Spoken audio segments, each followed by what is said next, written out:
AC/DC returned to the charts with a new album that went straight, Eddie, to #1. Straight to #1. I caught up with Angus Young and Brian Johnson and made Brett very jealous and discovered that nothing's changed.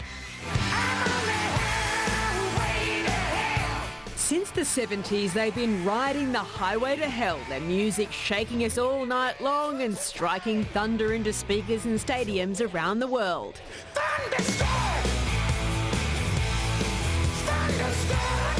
Now Angus Young, Brian Johnson and the gang are back.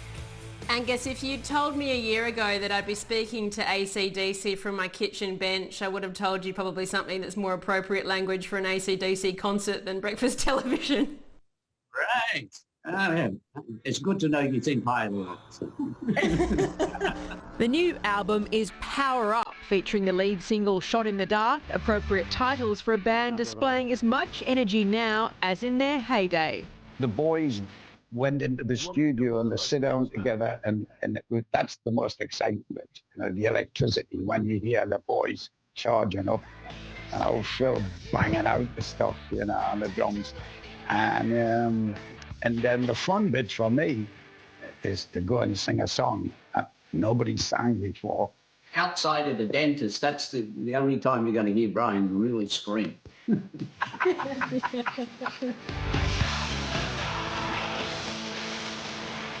It's the same sound the fans love and the same iconic look. When you first put the school uniform on, did you ever imagine you'd be wearing it sort of 4 decades later? Well, I've been in that school suit most of my life. When I first put it on, I was very nervous about wearing it, you know. And the first thing I thought of, I kind of said, well, you know, I think when I go out with this school suit on, I could become a target. So I figured the best way is just keep moving and don't stop. You know? And that's how, you know, I just thought, you know. And after I'd done that the first time, my brother said, I don't know what you did, but do it again tomorrow night.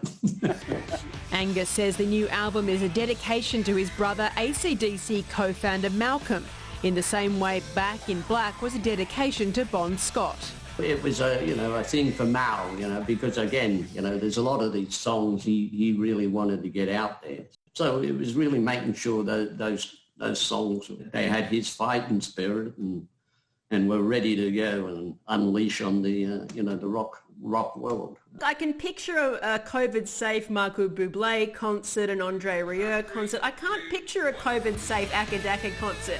How are you guys going to manage that? Well, what we're hoping for is that it goes as quick as it came, you know. That's what we're hoping. And then we can get out there, you know, when everyone's comfy, you know. I mean, you want everyone to feel safe, you know, especially if you're, you know, putting that many people in a setting. You know, you want them to, to feel good and stuff.